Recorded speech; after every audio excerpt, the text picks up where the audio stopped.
Olá, seja bem-vindo à Escola Bíblica Alameda. E na aula de hoje nós vamos dar sequência à série a respeito das parábolas contadas por Jesus, registradas por Lucas. Na aula de hoje vamos nos concentrar no capítulo 15 de Lucas, onde, palavras de Jesus começa contando uma série de parábolas. A parábola da ovelha perdida, da dracma perdida e do filho pródigo. Esse texto, esse capítulo, dividido então em 3 sessões, ele passa a contar a respeito então de uma ovelha que se perdeu, de uma moeda que foi perdida e também de um filho que foi para longe e voltou. Antes de lermos o texto, algumas coisas chamam a atenção nesse capítulo.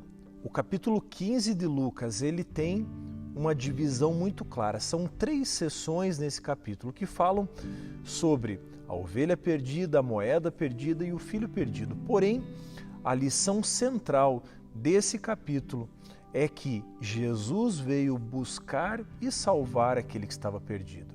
Essa é a lição central de Lucas no capítulo 15. Eu quero nesse momento detalhar cada uma dessas 3 sessões que falam a respeito da ovelha, da moeda e do filho, porque, embora haja uma lição central aqui, Jesus usa essas figuras para revelar quem ele é, qual foi a missão dele e como nós nos encontramos aqui nesse texto. Eu quero começar lendo com você Lucas capítulo 15, entre os versículos 1 e 7.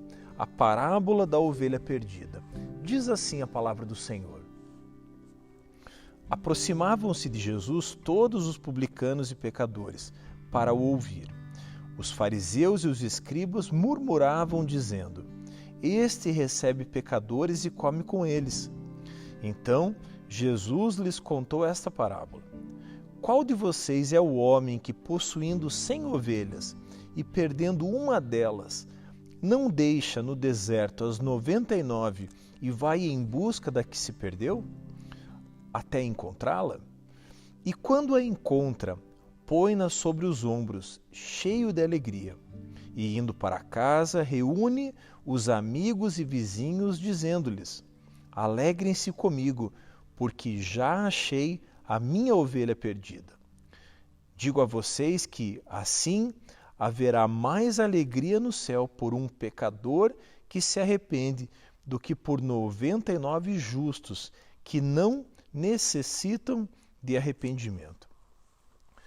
Meu irmão, minha irmã, Jesus mais uma vez, sendo muito claro, muito direto, muito assertivo, usa uma figura muito comum para aquele povo. Jesus falava ali a pessoas que conheciam o ofício de um pastor. Alguém que pastoreava ovelhas no deserto, alguém que protegia esses animais.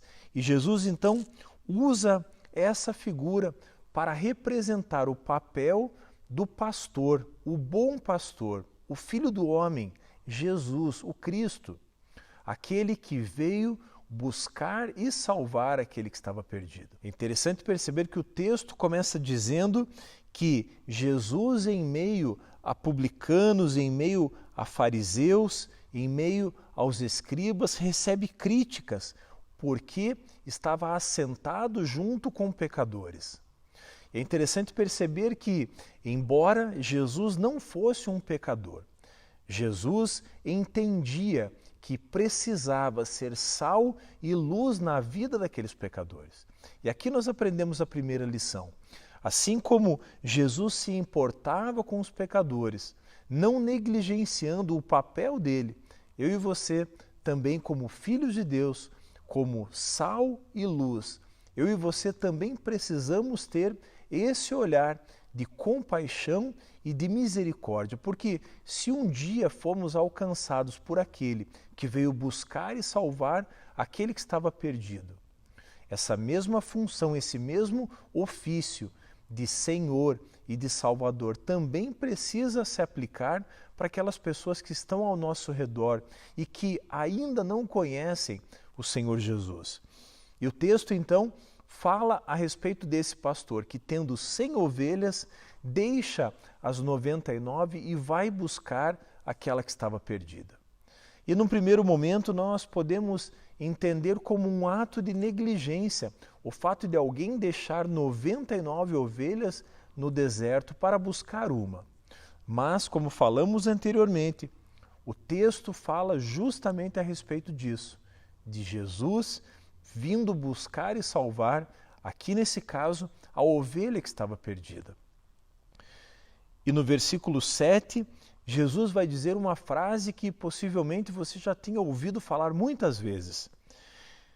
Haverá mais alegria no céu por um pecador que se arrepende do que por 99 justos que não necessitam de arrependimento.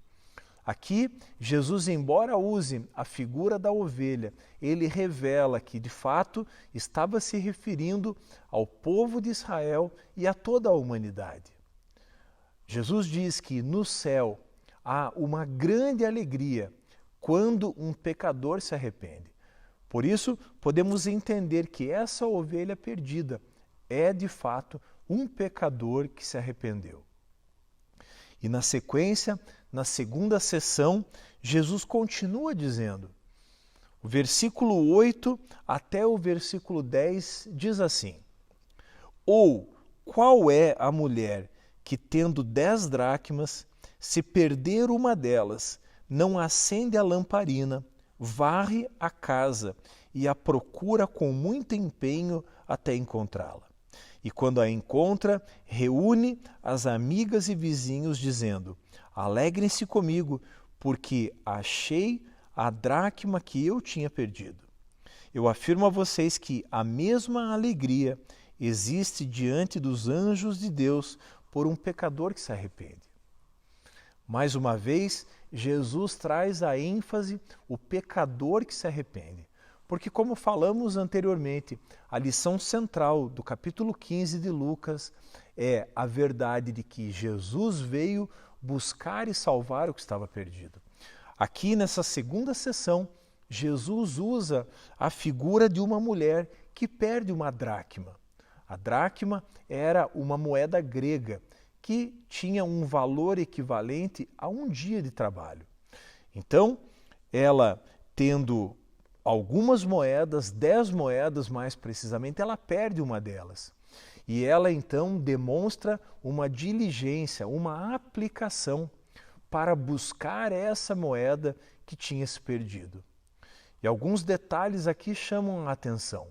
A Bíblia vai dizer, ali no próprio versículo 8 ainda, que essa mulher, ao perder essa moeda, ela acende a lamparina. Ou seja, ela ilumina a casa, ela traz luz para o ambiente, varre a casa e procura com muito empenho até encontrá-la. Meu irmão, minha irmã, eu e você precisamos entender que Jesus tem pressa em nos alcançar. O maior interessado em fazer com que eu e você nos voltemos para Deus, que inclinemos o nosso coração, é o próprio Deus. E Deus usa de empenho e de diligência. Foi só por isso que Deus mandou o seu Filho unigênito para que amasse o mundo. Não para que o condenasse, mas para que o amasse, para que viesse buscar e salvar aquele que estava perdido. E aqui, na figura dessa moeda, eu e você também nos enxergamos aqui. Agora, algo precisa ficar muito claro. Tudo que Deus precisava fazer por mim e por você, Ele já fez. Quando Deus manda o seu Filho unigênito para a terra, para que aqui levasse os nossos pecados na cruz e ressuscitasse e nos desse uma palavra de esperança de que um dia Ele voltará. Quando Jesus fez isso, Ele entregou o ofício de alcançar toda a humanidade à igreja.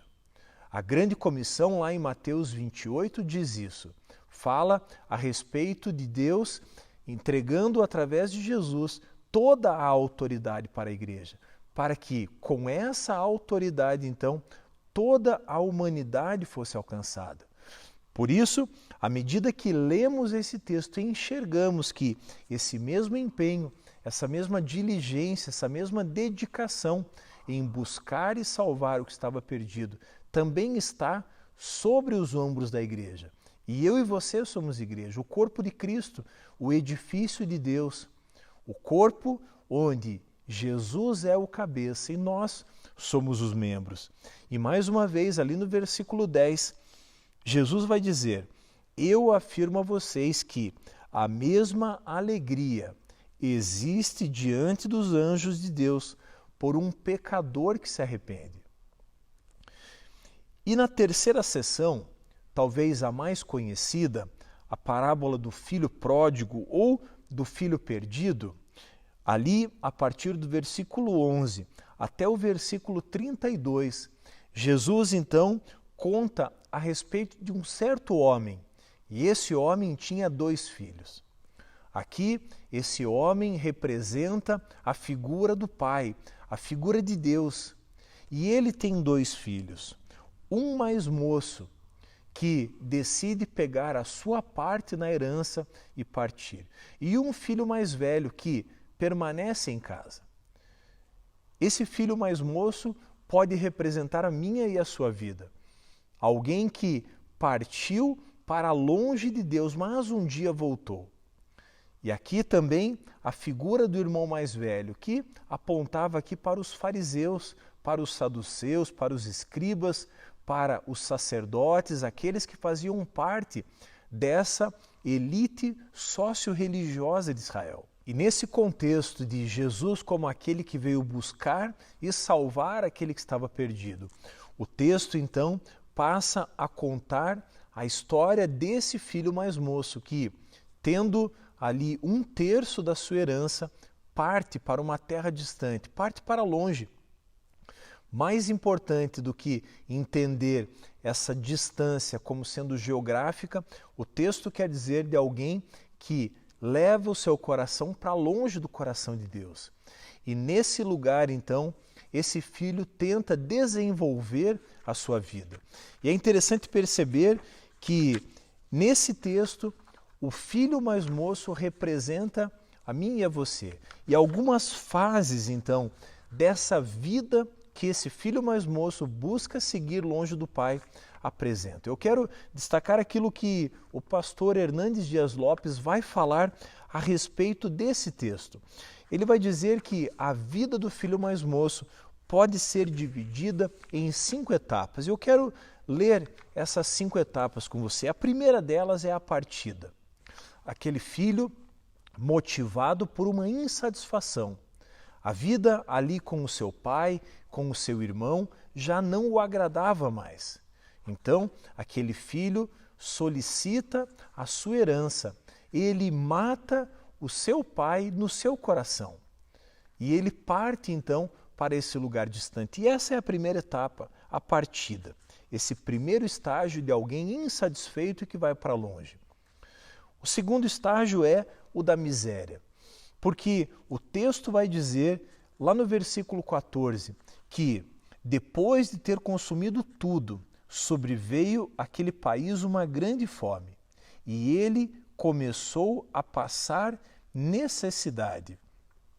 Então foi pedir trabalho a um dos cidadãos daquela terra, e este o mandou para os seus campos a fim de cuidar dos porcos. Esse é o segundo estágio da vida daquele moço. Ele, ao partir para uma terra distante, gasta todos os seus recursos, gasta todo o seu dinheiro, e vem o estágio da miséria. E aquele homem, então, é convidado a cuidar de porcos. E isso, meu irmão, minha irmã, para o judeu era o pior dos ofícios. Cuidar de animais imundos era algo inadmissível para um judeu.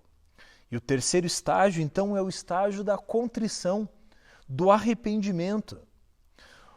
O texto vai dizer ali, a partir do versículo 16, no mesmo capítulo 15, ali ele desejava alimentar-se das alfarrobas que os porcos comiam, mas ninguém lhe dava nada. Então, caindo em si, disse: quantos trabalhadores de meu pai têm pão com fartura, e eu estou aqui morrendo de fome. Meu irmão, minha irmã, a Bíblia conta então a história desse rapaz que um dia cai em si. E ele então, num estado ali de contrição, de arrependimento, ele então cai em si e decide e compreende que aquele não era o seu lugar. E o quarto estágio então é o retorno.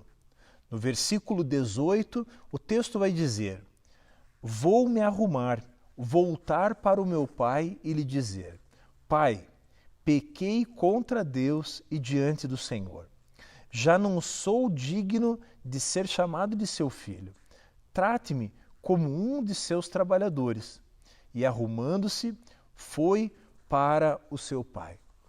Aqui nesse quarto estágio, após cair em si, aquele filho então retorna para casa, entendendo que na casa do seu pai havia pão com fartura. Ali havia um lugar de segurança, ali havia um lugar de acolhimento, um lugar de paz. E ele então entende que ali era o seu lugar. A partir do versículo 20, o texto vai mostrar que o seu pai o viu de longe. Mas antes de nós falarmos a respeito do quinto estágio, que é o estágio da aceitação, eu quero refletir a respeito desses 4 primeiros estágios: a partida, a miséria, a contrição e o retorno. Esse texto, embora fale de um jovem lá no contexto da cultura judaica, ele pode se parecer muito comigo e com você. Alguém que caminhou para longe de Deus, alguém que entendeu que nem todos os recursos do mundo seriam capazes de preencher o vazio que há em nós. E esse vazio pode ser preenchido apenas por Deus. E um dia entendemos que não podemos ter vida fora de Deus, e então voltamos para Deus, nos arrependemos dos nossos pecados, abandonamos a prática do pecado e nos rendemos por completo a Deus. E o quinto estágio, o estágio da aceitação, revela o amor de Deus, revela o quanto Deus nos ama. O texto de João 3,16 vai dizer que Deus amou o mundo de tal maneira, Ele amou o mundo, um amor imensurável, um amor que não encontra parâmetros, um amor que não faz sentido aos olhos humanos, mas esse é o amor de Deus. E lá, no versículo 20, o texto vai dizer: e arrumando-se foi para o seu pai. Vinha ele ainda longe quando o seu pai o avistou e, compadecido dele, correndo, o abraçou e beijou. E o filho lhe disse: Pai, pequei contra Deus e diante do Senhor. Já não sou digno de ser chamado o seu filho. Aquele filho, então, ao voltar para o seu pai, é surpreendido por esse gesto de amor. O pai enxerga o seu filho de longe, corre até ele, o abraça e o beija. É interessante perceber aqui, eu quero abrir um parênteses para fazer um apontamento para a cultura judaica da época. Correr para um judeu, expondo as suas pernas diante de todos, era um ato vergonhoso. E é interessante perceber que esse pai, abrindo mão da sua reputação, abrindo mão da vergonha que era aquele ato de mostrar as pernas ali, ele corre então em direção ao filho. E quando lemos isso, podemos entender e olhar também para a cruz. Jesus, ali naquela cruz, foi humilhado. Ele sofreu o maior nível de humilhação que alguém poderia sofrer. E ele, inocente, carregando os nossos pecados, derramou até a última gota de sangue, em meu favor e em teu favor. Por isso, a figura desse pai amoroso, a figura desse pai que não se importa com a sua reputação, mas, antes de todas as coisas, ele busca salvar aquele que estava perdido. E aqui nesse contexto, o filho estava perdido. E no versículo 21, o filho então revela para o pai que ele mesmo não merecia mais ser chamado de filho. Porém, o pai disse, lá no versículo 22, tragam depressa a melhor roupa e vistam nele. Ponham um anel no dedo e sandálias nos pés. Esse versículo fala a respeito de restituição, fala a respeito daquilo que recebemos quando nos achegamos a Deus. Deus é um Deus de amor, Deus é um Deus galardoador, é um Deus que nos quer perto dele, porque, afinal de contas, ele é o nosso Criador. E quando lemos esse texto, quando lemos esse capítulo, essas 3 sessões, nós entendemos e enxergamos um Deus que está sempre de braços abertos para nos buscar. E lá no versículo 23, aqui o centro desse capítulo 15, o texto vai dizer: tragam e matem o bezerro gordo, vamos comer e festejar. E no versículo 24, porque este meu filho estava morto e reviveu, estava perdido e foi achado.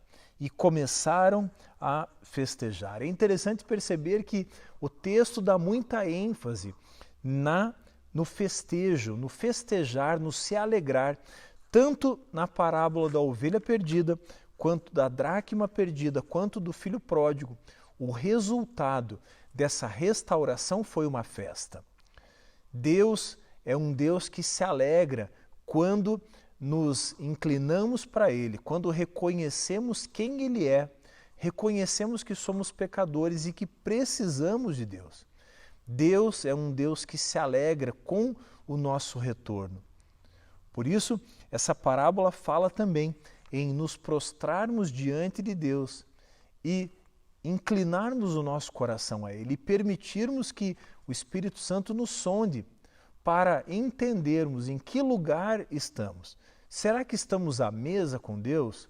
Ou será que o pecado nos levou para longe dele?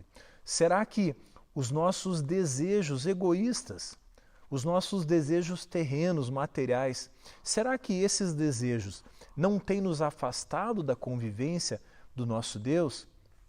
A parábola do filho pródigo fala sobre isso. Fala sobre quebrantarmos o nosso coração, nos arrependermos dos nossos pecados e nos voltarmos para Deus. E Deus promete fazer uma grande festa quando nos voltarmos para Ele. E o texto também fala, a partir do versículo 25, a respeito do filho mais velho, aquele que ficou em casa. Não podemos nos esquecer que aqui no contexto da parábola, o filho mais velho era, na realidade, os fariseus, os saduceus, os sacerdotes, os escribas, aqueles homens da elite religiosa, aqueles que estavam na casa do Pai, mas não reconheciam quem o Pai era. Desprezavam a bondade e o amor do Pai. E por isso se mostram ali irredutíveis, se mostram ali mal-humorados, bravos por conta da benevolência do Pai para com o filho mais novo. E o texto então vai dizer lá no versículo 31 que o pai respondeu: meu filho, você está sempre comigo, tudo que eu tenho é seu. Aqui Jesus está falando para essa elite, dizendo que ele estava ali.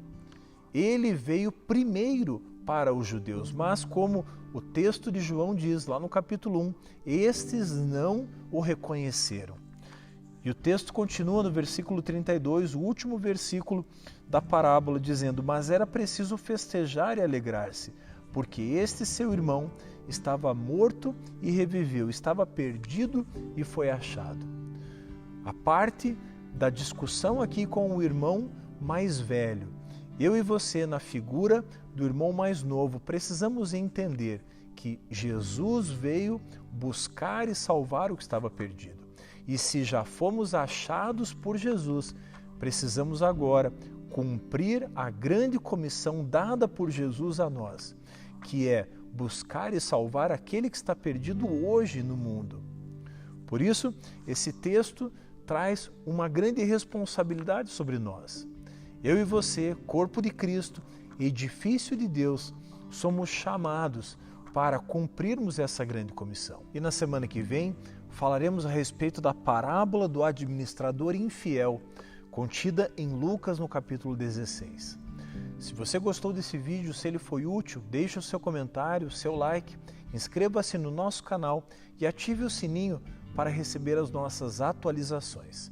Deus te abençoe e até a nossa próxima aula da Escola Bíblica Alameda.